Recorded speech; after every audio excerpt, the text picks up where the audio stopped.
Today we are very happy to announce a victory in the case of Christina Cardenas against the California Correctional Institution, C.C.I., and the California Department of Corrections and Rehabilitation, C.D.C.R., and Adventist Health Tehachapi.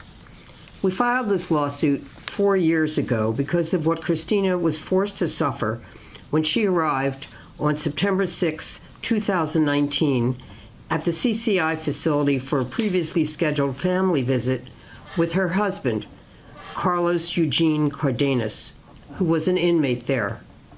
As a result of what Christina was forced to endure, we filed a lawsuit in Kern County Superior Court alleging that the following incidents took place.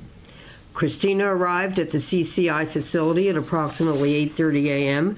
to appear for a scheduled family visit with her husband, Carlos Eugene Cardenas.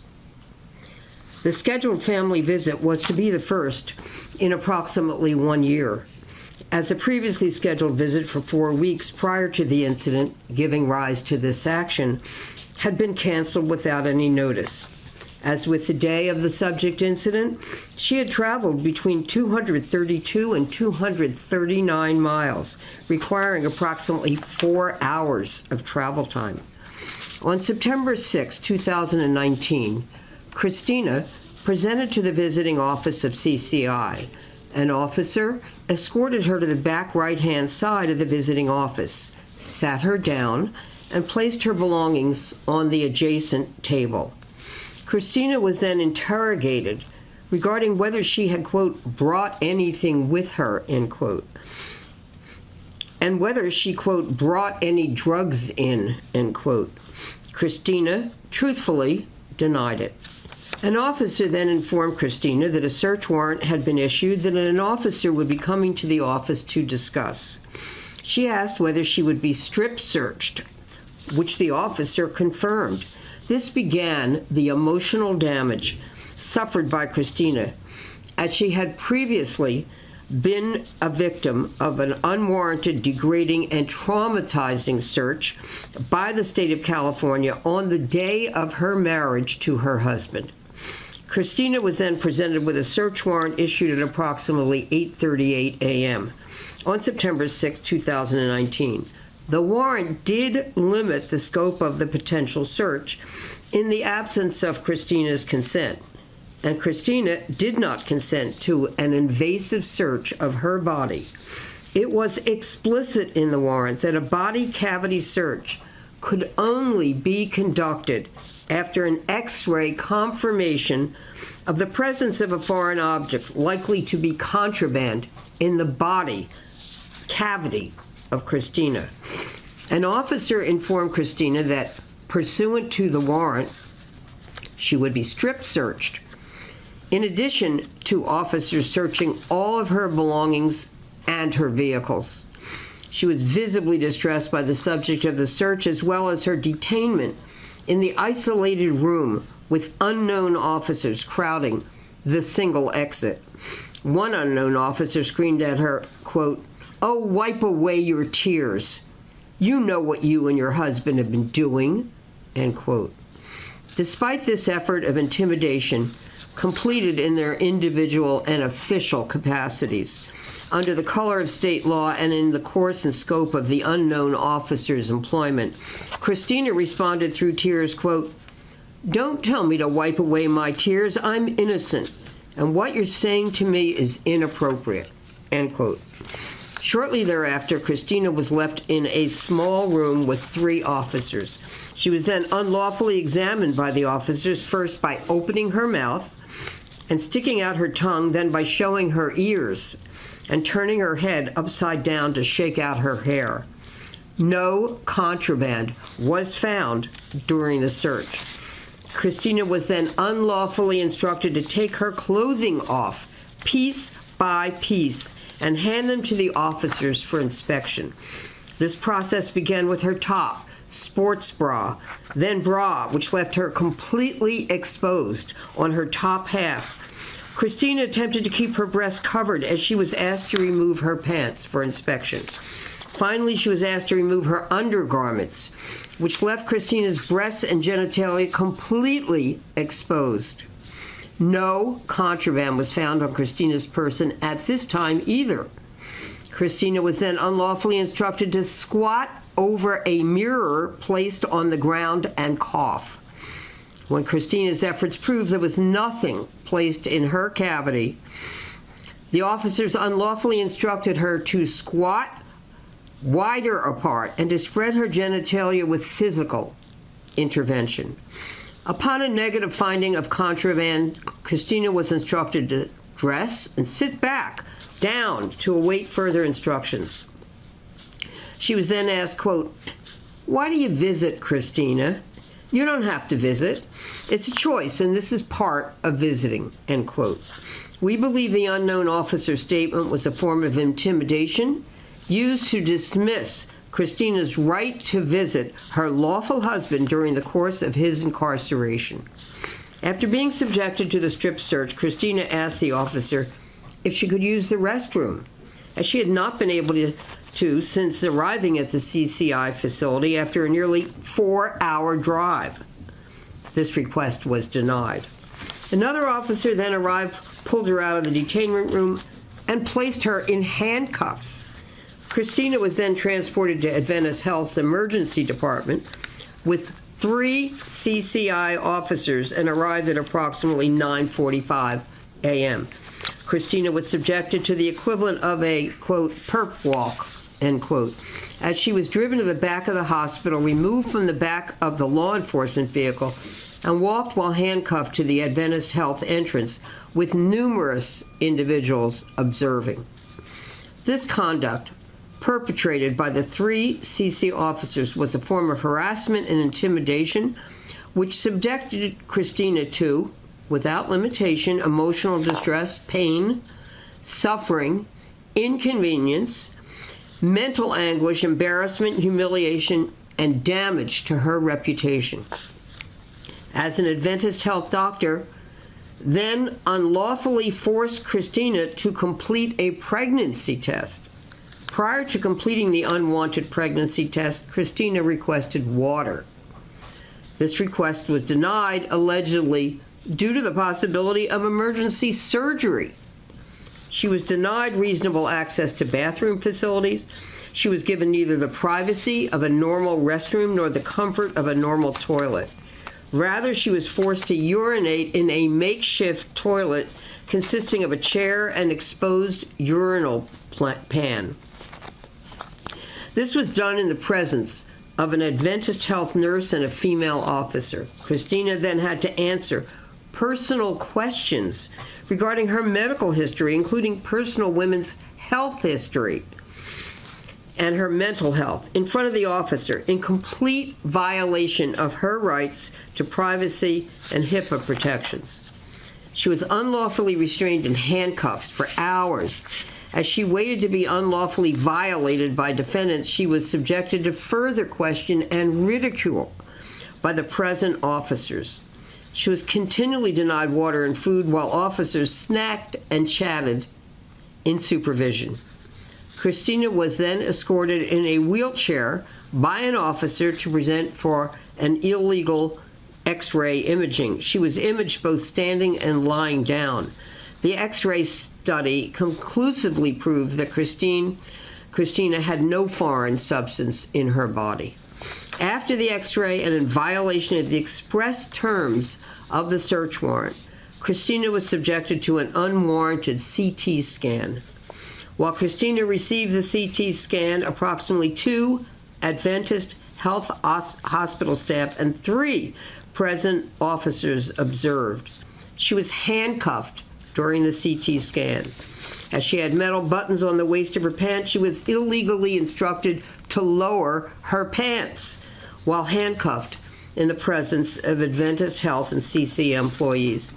She struggled to lower her pants while crying and bound in handcuffs. She was then brought back to the hospital room. Despite prior statements of officers and the hospital staff regarding potential emergency surgery, she was finally given some water and aspirin. At this time, Christina was incredibly dehydrated and hungry. After both the illegal drug test, illegal X-ray study, and the illegal CT study conclusively proved there was no foreign substance in Christina's body, the doctor proceeded to sexually assault and forcibly penetrate Christina's anus and vagina. The express terms of the search warrant prohibited a cavity search in the absence of X-ray confirmation of illegal contraband. The unwanted and forceful penetration of Christina's vagina and anus was perpetrated by a male doctor, even after Christina stated she was not okay with a male probing her body and that a male probing of her body would be very re-traumatizing to her. Notwithstanding Christina's objections and protests, the male doctor continued, and an officer remained in the room during the unwanted and forceful penetration of Christina's vagina and anus. Christina was illegally forced to remove her pants, which she attempted to do, despite being handcuffed, crying, and hyperventilating. Christina was sobbing uncontrollably and in a clear and visibly distressed state as she was forced to sit on a table and spread her legs. The doctor then began to violate and penetrate Christina's vaginal area using grabbing motions with fingers. The doctor then violated and penetrated Ms. Cardenas' anal cavity, performing the same grabbing motions with his fingers. The doctor's violation and penetration of Christina's body was unwanted, illegal, and violative of the express written language of the warrant. The violation and penetration of her body was done under threat and intimidation by the defendants. The defendant's unwanted violation of Christina's vaginal and anal cavity constituted without limitation sexual battery, unwanted sexual conduct, and unwanted and forceful penetration of Christina's vagina and rectum. She was visibly shaken, ill, sobbing, and otherwise emotionally disturbed as a result of the bodily violations performed by the doctor. Still bound by handcuffs, she lay on her side crying. She was then illegally forced into a law enforcement vehicle. Crying and still bound by handcuffs, she was driven back to the C.C.I. facility. Although she was told that she was no longer being detained, defendants refused to take off the handcuffs that restrained Christina's body. No contraband existed or was ever found in Ms. Cardenas' belongings, vehicle, or person. Nonetheless, she was denied scheduled visitation with her husband, unlawfully detained for hours, denied basic necessities of life, taken to a secondary facility for search, subjected to a humiliating perp walk in front of medical professionals and passerbys, and ultimately forced into extensive radiology and traumatizing penetrations of her vagina and anal cavities. She then was forced to pay for the state-sanctioned torture. When Christina returned to the C.C.I. facility, an officer returned her belongings. She asked the officer if she could return tomorrow for a normal visit with her husband. The officer left the room to inquire, and another officer returned to the room and rudely questioned Christina as to what she, quote, wanted, end quote. She repeated her question regarding a normal visit. The officer informed her that her visit was canceled. We sought damages for her and a change in policy for spouses who are visiting their marital partners. And we achieved a policy that was even wider and better because it covers all visitors. Today, we're thrilled to announce that due to Christina's courage and her persistence in pursuing this case, that we were able to settle it with a global settlement on the eve of trial for $5.6 million. Of this amount, C.D.C.R. paid a total of $3.6 million, with the remaining defendants paying a total of $2 million.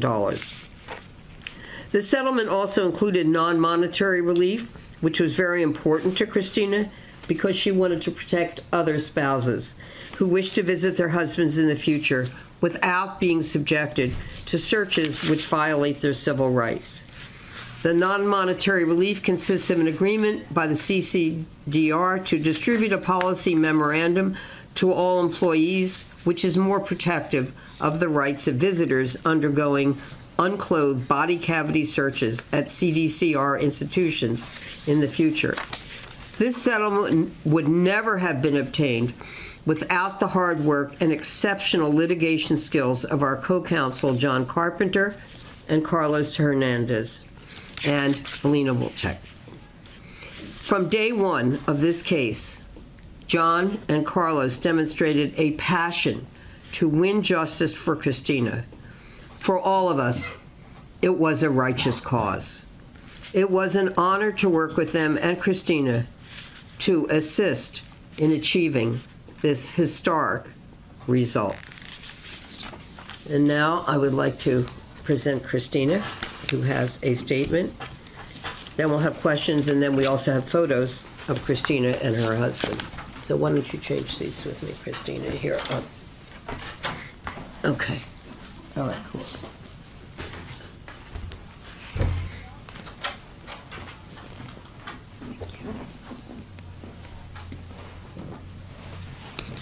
Thank you, Gloria. Thank you. Thank you all for being here today.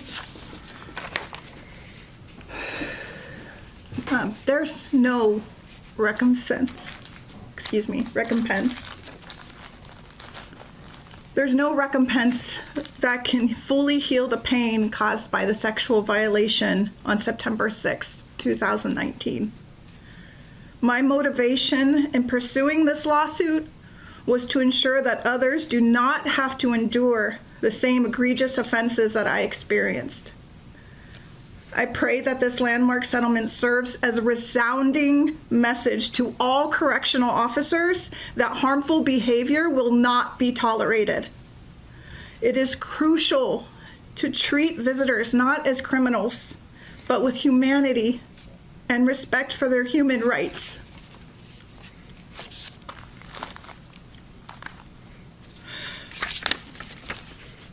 Pardon me. I also hope that this serves as a beacon to all family and loved ones of the incarcerated, reminding them that they do not have to endure abuse simply because they're visiting a family member or a friend. Studies have shown that male inmates who receive visits experience a reduction of over 50% in recidivism or reoffending. It is crucial not to criminalize or victimize those who are visiting and supporting true rehabilitation. In this sensitive matter, my purpose is not in seeking vengeance or triumph, but to stand in grace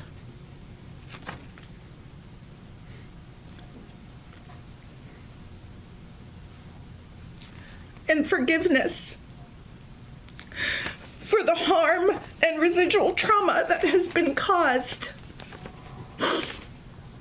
I will continue to pray for all parties involved moving forward with loving kindness and compassion. And I ask God to grant wisdom and fortitude to all parties involved to prevent this harm from occurring again in the future. And thank you all for your time and consideration. Thank you. You want to change with John? Yes. Okay. Change seats with over here. Thank you.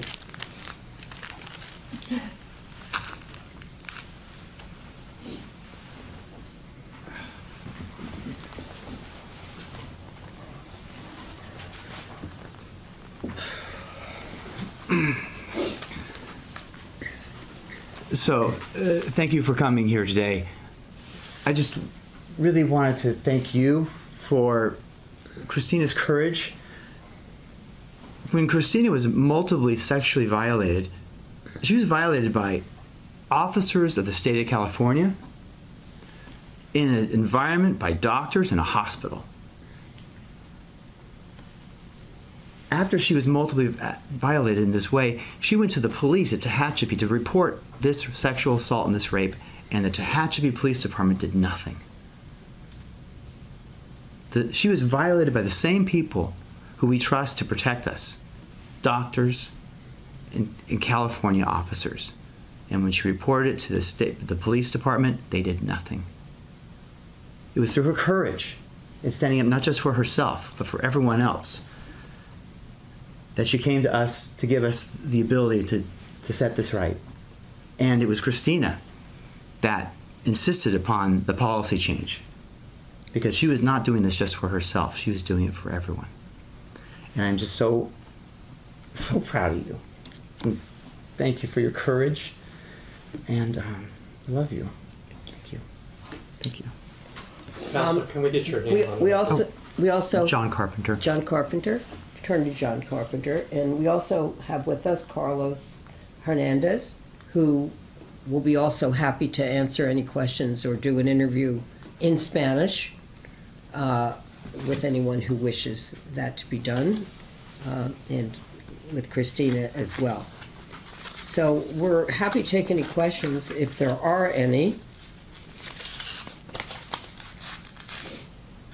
Okay. So what is the standard practice at any of the C.C.I. facilities for a spousal visit? Does it incorporate any type of strip searches? Is that standard, or is it just usually just questions asked? If you can just elaborate on that, please. You are not allowed to strip search people if they're visiting their husbands. Let's be clear about that. There are policies and procedures at the prison where prisoners have a lowered expectation of privacy. Visitors do not. If they have a warrant for a search and it's lawful, they have to obey by the letter of the law that search warrant. They cannot subject visitors for strip searches, period. And that's what this policy change and absolutely, clearly make sure this will never happen again. We insisted upon this letter, this policy be sent to every single facility in the state of California, so that does not happen. And we have included in our press materials the wording of the policy change.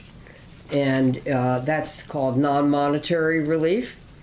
And it clearly sets forth the agreement in the settlement about how the C.D.C.R. Should handle future visits. I do want to say that, I guess we can change. Would you like to add anything? No, not at this time. Okay. All right, I'll just change. Sure. Okay. All right, thank you. Excuse me.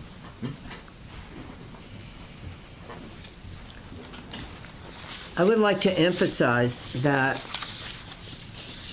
there was a search warrant, but again, it was limited to performing an X-ray on Christina's body, and if no contraband was found, nothing more could be done with her. But in violation of that, they continued with the CT scan, with the doctor probing her vaginal area, her anal area. I mean, this is absolutely outrageous.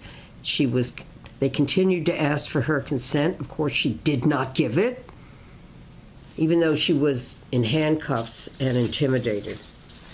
So this is really a historic case, not only for the amount, but also because of the non-monetary relief and agreement by the C.D.C.R. So we have photos.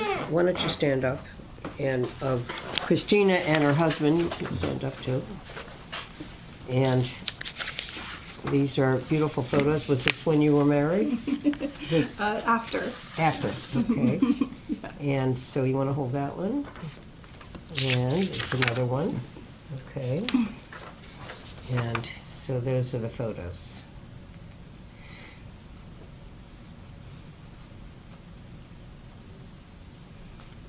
Will these be made available after? Yeah.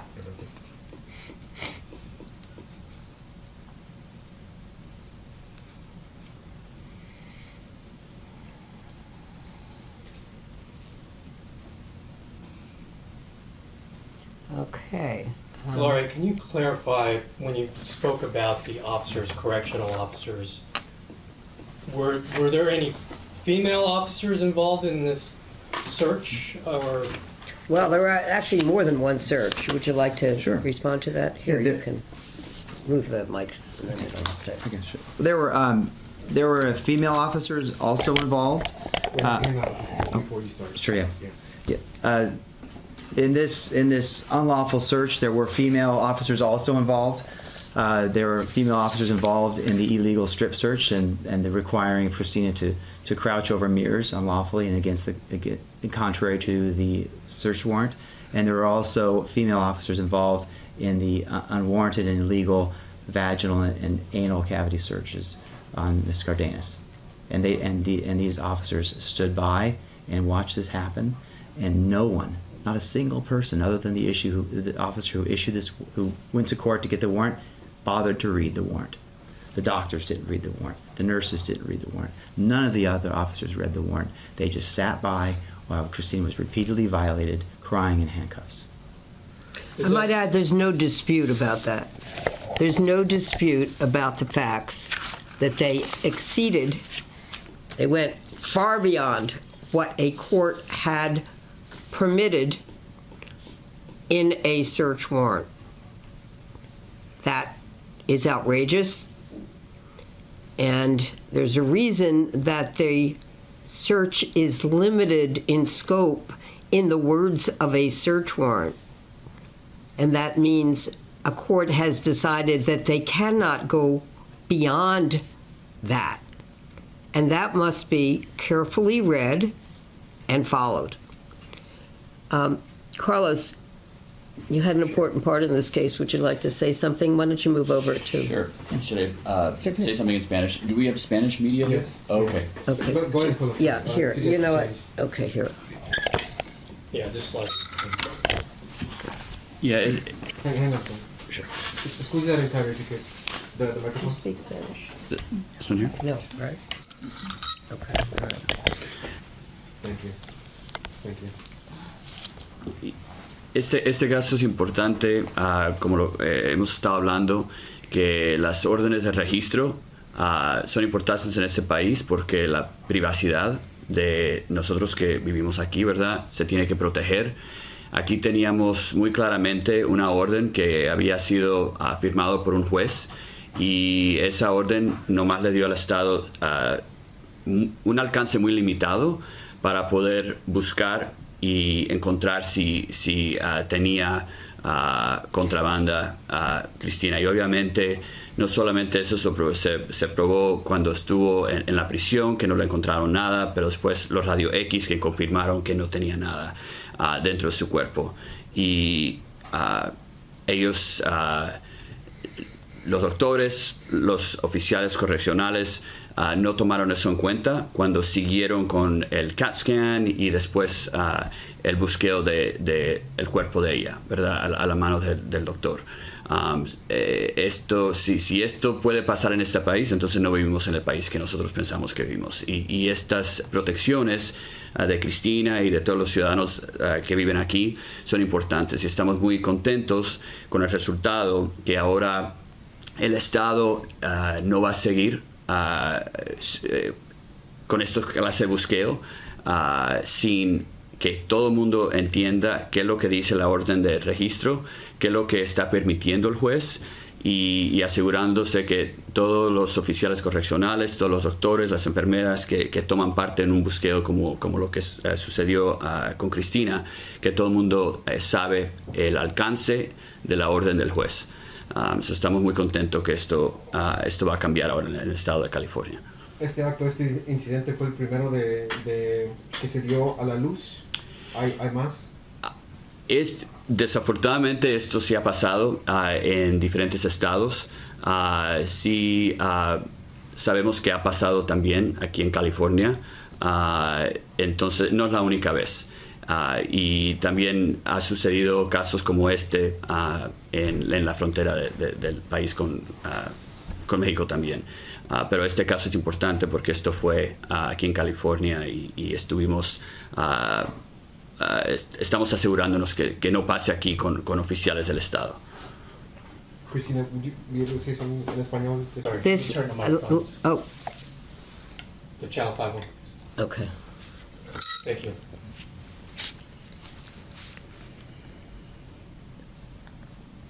This is a very vulnerable population. The group of spouses or significant others who visit their loved ones generally have no voice. And Christina is not the only person whose rights have been violated. We're aware of that. So they are performing an important public service by visiting their spouses and their loved ones, as Christina rightly pointed out.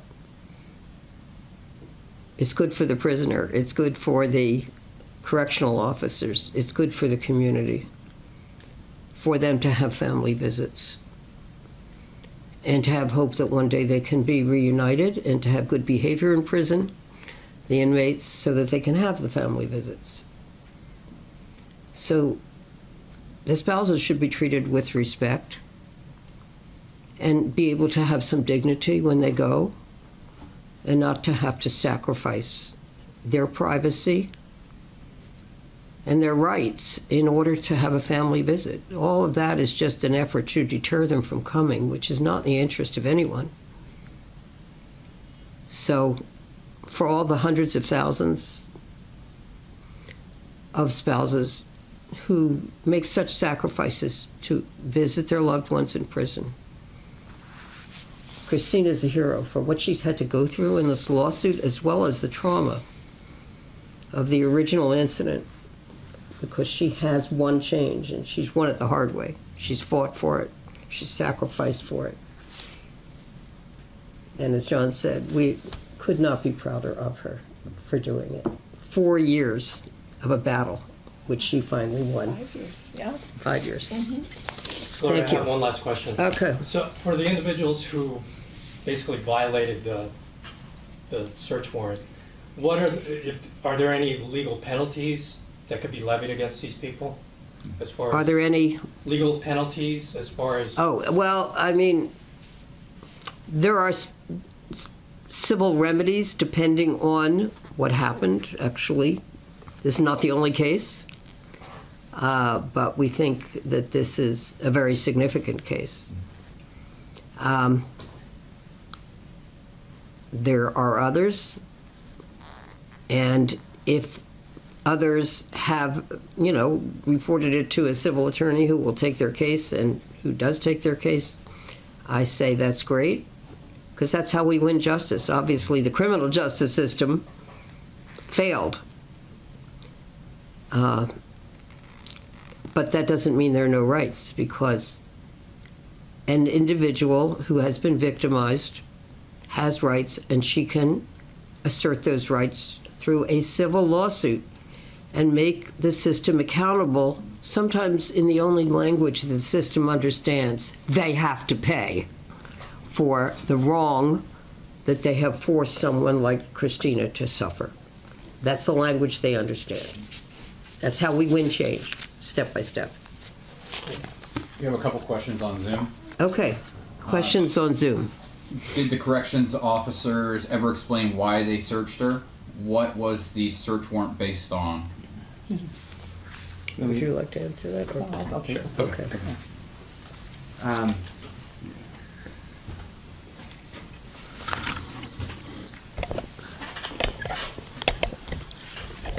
Let me first address the search warrant. The search warrant was based on an unverified, quote-unquote, confidential prison informant, for which we were never given any information about whether this person ever existed, and we couldn't do so because it was confidential.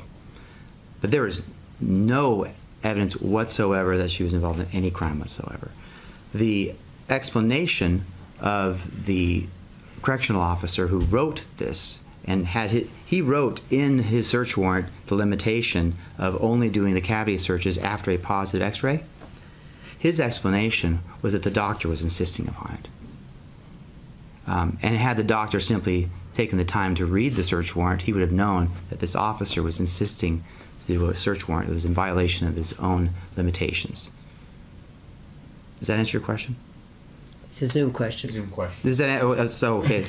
There's another one. Did they let Christina read the search warrant? No, absolutely not. They did not give her the opportunity to read the search warrant, and nor should they be putting the subject of a search warrant in the position of having to read a complicated legal document while in handcuffs.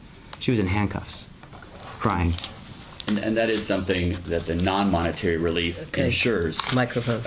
That is something that the non-monetary relief ensures, which is that everyone that is involved in the execution of the warrant is actually reading the warrant, understands the warrant, and that at the completion of every stage, there's a collective decision as to whether the warrant justifies moving forward or not. So that is part of the policy change. Which And we will post the non-monetary relief that discusses this online on my webpage.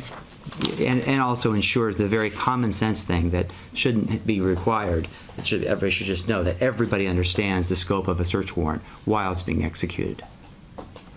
And so, for example, it says that the warrant was read and understood by the visitor in a language understood by the visitor as to the type of search authorized, including that any and all specific preconditions required to conduct further intrusive bodily searches were read and understood by the visitor, and that the visitor subjected to the search was provided with a copy of the search warrant, which, of course, Christina was not. It was partial. Yes. Anything else on Zoom? Will a recording of the press conference be made available for reference?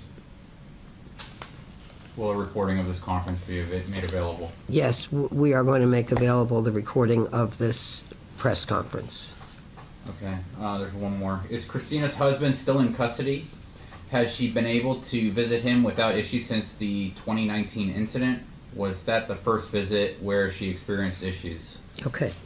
You want to change seats with Christina so she can answer that? Yeah. Okay. Yeah. Christina, you want to come over here near the microphones?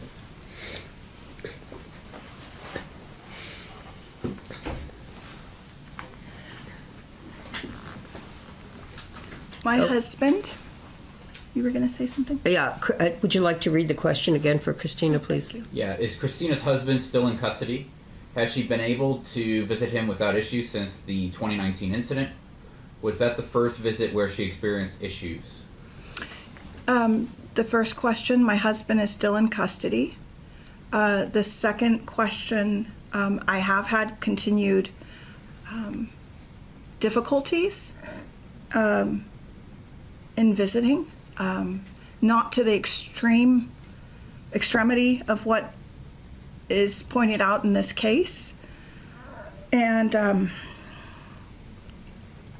finally, no, it was not the first incident. As Gloria mentioned in her statement, on my wedding day, I was told that I had to submit to a strip search in order to be able to go in and see my husband, which, if you understand the complexities of having something like that arranged in a correctional facility, it's very difficult and expensive, and I also had some family members present.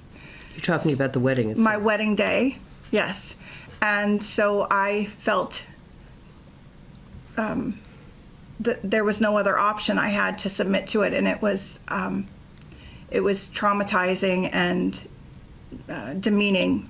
And of course, I was crying during that experience as well, and I was not able to even fix my makeup because if you leave the facility and go back to your car, you can't bring makeup in with you, then you're subjecting yourself to another search. So I wasn't going to do that. So no, unfortunately, it was not the first time that I have been subjected to such an extreme situation with the C.D.C.R. So how often have you been able to visit him since this incident? I have the ability as a wife to schedule family visits, which there, I believe, supposed to happen every 3 months, but it doesn't really work out that way. So I visit him as often as possible for a family visit, which consists of like a 3-day visit. I also have the ability to visit him on weekends for what they call a regular visit. So I've been able to have that ability reafforded to me following the following week after the incident in question that we're discussing today.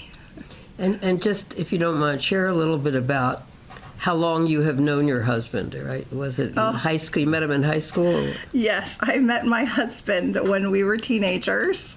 And yes, we were very much, I was very smitten with him as a teenager, but we definitely grew apart. I had dreams of my own, and it seemed like we were on 2 different paths. And so we split. And in years to follow, and when I was in my mid-30s, he reconnected with me, and having had experience with social justice and the prison system, knowing the legalities and the difficulties around that, I wanted to support him as a friend, and also with his spiritual path, because he seemed to have grown up and he seemed to have been doing a lot better. So we reconnected in that way, and then of course that became love and then marriage. So, okay. Yes. Any other questions on Zoom, Derek? No, Okay. that's it. And this happened at the C.C.I. Tehachapi? Yes, sir. Okay. It So, did happen. Christina, what would you say to others who have suffered what you've gone through, or some scale of it? What would you say to them? Any words of encouragement, or what would you say to those people? Yeah, I think I want to reiterate what I made in my statement. I want this to be a beacon to family members, loved ones. There's many Spanish speakers that visit family members in prison, and unfortunately they're not provided with the same information in Spanish. Sometimes they show up with the wrong clothing, and they're not provided the ability to have the same visits because they don't have the support. But if you could translate for me that it's imperative that you not accept abuse simply because that person is in uniform. It's imperative that we are given the right to humane treatment. Thank you. Anything else, Derek?